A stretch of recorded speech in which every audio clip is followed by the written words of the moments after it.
If I'm trying to think like a scientist when designing a pedal, you want to have as many controls as possible. One of those controls is the sound of the guitar that you're using. I got into the NYXLs. They last longer, they work better, and they stay in tune for longer. Just a lot of things that make my life easier. Well, tell me about the rig, because I know this is a lot of questions on the internet about how you're using this. You get the two amps and how you're doing everything. Sure. Yeah. So this cabinet is a Worshipper cabinet there out of Austin. It's actually two cabinets built into one. So I got a 212 on the top with Weber speakers. They're basically their version of the vintage 30s, vintage 30s. Okay. And then this 115 down here is a Eminence, it's like 800 watt bass speaker. So the Terror bass is going into the 115 and the 5150 is going into the 212. And I'm just running it through an ABY. So on the top here is my bass minus the tuner, and then the bottom is the guitar. So the Terror bass is just running through this OG Sun Life pedal, which is just basically a rat pedal with an octave up. Okay. That thing sounds sick if you just plug it straight into a computer, honestly. So it's like I'm mainly just using the Terror bass as like a preamp. It's, you know, I'm not really running much gain on there. The gain's on 4, you know, but that the Life pedal is basically the entire tone for that. And then the 5150, I'm just running through a tape echo, which that is kind of swappable. It's there to have something for solos. I'm not attached to it by any means. Then just a cheap Donner noise gate, $30 works. Nice. Yeah. It's tiny for the pedal board. The Earthquaker Talons overdrive, which just helps with some sustain. I boost the treble on that a little bit. And then the Earthquaker Tentacle, which is just the octave up. Sometimes I swap that in and out with a Fuzzlord octave that they have, because it has a 12 dB booster on it. But I've been having issues with both of the pedals, actually. I just need to resolder the input jacks on both of them because they keep grounding themselves for some reason. Do you do that, or you have Aaron? Because I know he's I will have Aaron do it every now and then. I trust him and his soldering skills more than mine. A lot of these cables and stuff I've soldered myself, but he's way faster and cleaner than I am. And then all of it goes into an ABY. I have a poly tuner. So then I just, you know, mostly everything is on 95% of the time, and then I'll sometimes turn the low end off and turn it on for just dynamic boost depending on what the song is. But yeah, so it's just separating the low and the high on the 8-string. Just, you know, it's getting a lot more low end boost, and it just sounds clearer. So the two EQ D pedals, those are on all the time for the guitar stuff, like go run into the 5150? So this whole bottom section here is always on. Okay. And then if I turn this off, then the bass is off, and then now the bass is on. Gotcha. How long did it take to kind of end up in this formula? Trial and error? Well, the first year, I don't think I was doing it. So it happened because our old bass player went on a vacation, and I didn't want to miss a show that we had offered. So I set up a bass rig and a guitar rig through his DOD stereo chorus pedal that I had. I didn't even have an ABY at the time. And I was like, this just sounds too sick to not keep doing. So I just was like, I'm going to just keep doing it. And so it turned from, you know, I wasn't even playing. Before this, I was playing a Sun Model T. Before that, I had an orange 8140, which doesn't have a ton of gain on it. That's like the Mars Volta, you know. I guess they probably made it more famous than anybody. But I was using a Earthquaker Hoof Reaper, which it basically is, I guess, well, the hoof or the Reaper with the tentacle in one package. But this whole thing is pretty much unchanged since like 2019. Okay, wow. Yeah. With the exception of the Model T switching to the 5150, but everything else on this has been untouched. Man, and then also just so people know at home that you, like in a venue tonight, you kind of come in and you're like, hey, if you want, use the DI. You give the venue the choice for the Terror bass. Obviously, you probably want that coming through on your end so you can hear it on stage. I don't. have to monitor anything because of how tall the cabinet is. So I just have my vocal coming out of the monitor. But yeah, the Terror bass usually gets straight out of the DI on the side here. The 5150 will usually run out of a Palmer, Palmer like DI or box or whatever it is. Or if they want, they can mic it. I don't have a preference, but when we record in the studio, we're just going direct out. So yeah. Wow. Now, yeah. So like anything that you've heard, like whether it was Big Dumb Riffs or Doom Wop, your DI. Mm-hmm. Wow. What do you enjoy about that versus recreating this? Well, a lot of it without how DIY it was is, I mean, the first 4 releases, I had mixed and mastered them out of a home studio. So being able to work at night and not having to blast, mics and living in an apartment or whatever. True. So that's the main plus side of why I do that, because I was just, working all hours of the night, working on stuff. But I mean, we do have a practice space that we can record. We'll do vocals and stuff out of there now. Okay. So that's kind of changing. But yeah, I mean, it's just an easier, cleaner, more direct way for me to work. Mm. Yeah. Well, can we have you? It's on standby right now, but can you fire it up and kind of give us, I guess, the main rig tone and then drop out the bass? Sure. Yeah. Because it sounds sick. I know people heard it in the intro. Yeah. So I guess I'll show you the low. The low first is just kind of like a scooped, sort of like this chunky.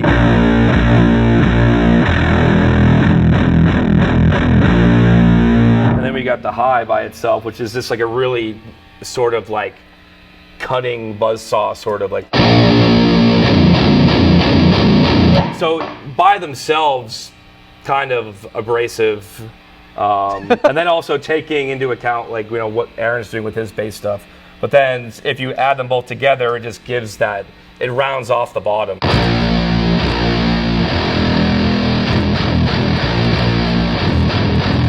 So we'll drop off the low.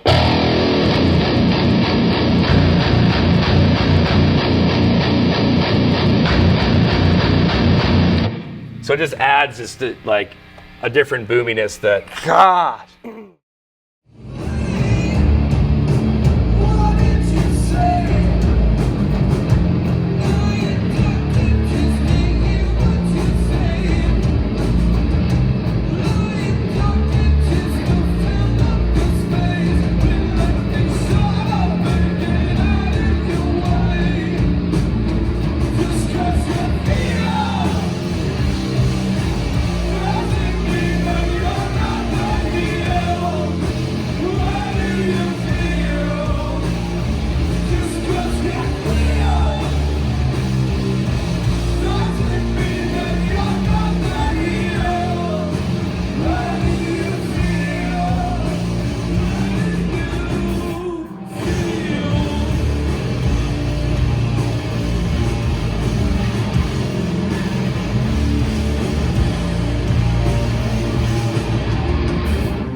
And then tell me about your 2 amp setup here. You got 2 amps and 2 cabs.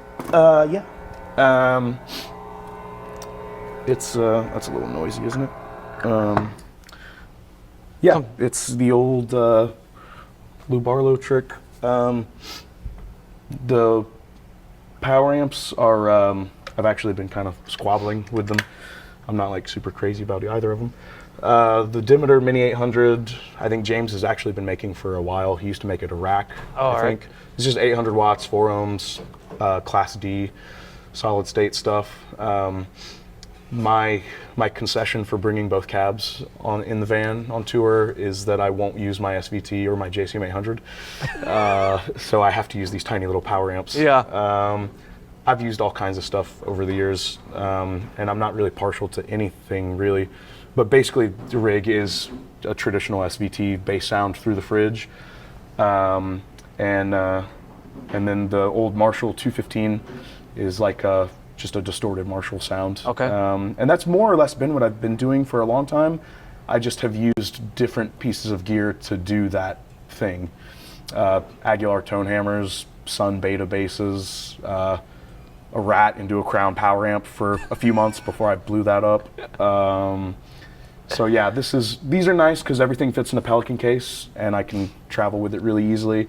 You do miss a little bit of like the transformer and like valve thump, but these still put out some heat that I'm acceptable. They're acceptable.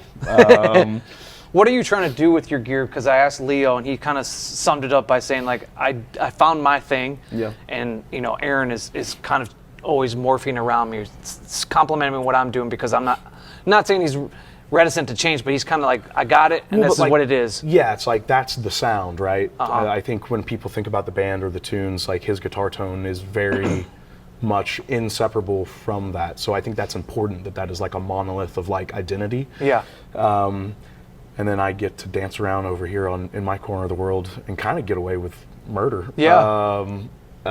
So what do you like? If you can be like verbalize or eloquent, be eloquent in terms of like trying to explain that. What are you trying to achieve? Clarity. Okay. Because of all the distortion and the low frequency, clarity is really important because I play a lot of chords. Because of all the octave generation and distortion that he's got going on the 8-string, it's difficult to play a triad, anything more than a triad.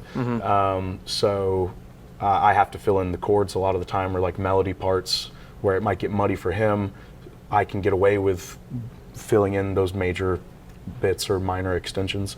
So note separation and clarity are the big things. So separating the clean low end that is always like intact and never goes away from like a distorted high end voice just helps retain clarity. And I feel like it's there's something goes on in the ear hole that is much more sonically brutal when you separate those two things out. And you're not asking a driver to do both things. Getting a speaker cone to move really fast and distorted or the high end stuff, and then the low end clean, two totally different voices. And if you try to get that out of one driver, you're compromising somewhere. So if you can split it up, I just think it makes more sense. You can also pump more volume out of independently, to get the blend right, than if you were to just if I were to just run a fuzz into the fridge, it would sound sick, and that works for a lot of guys. But I like having the uncompromising, clean foundation, and then the distorted voice on top. So is the 800D? Which one's hitting what? I should say. The 800D hits the fridge. Okay. This Acoustic Image, the fellow that owns the company recently passed, so they don't make these anymore. But this is a 500 watt 4-ohm just power amp too. They're actually, the whole company was focused or geared towards acoustic upright players. But this is just he uses an ICE module, just like a lot of these modern small power amps do. And that hits the 215, so it's 500 watts, 4 ohms, and that's the Marshall portion. So exactly how it was designed to hit a 215 Marshall cab. I think when they drew it up at the factory, they were like, you know what?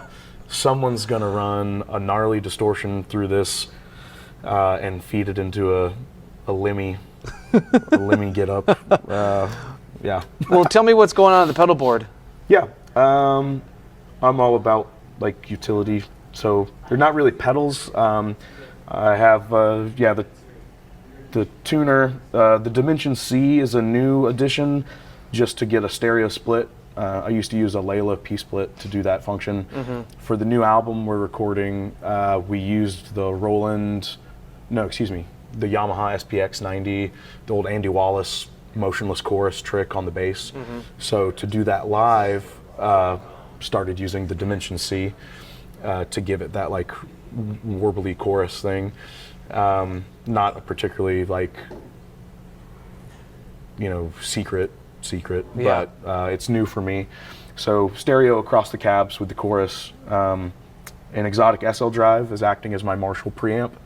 I've used some other ones. This one just seems to work best for what I'm doing, but open to trying different ones. I know Origin makes the Revival drive is the nice thing, but that works for me. So Marshall preamp in the SL drive, and then the Origin Effects Bass Rig Super Vintage is also new to me, and that's doing my SVT thing. Oh, okay.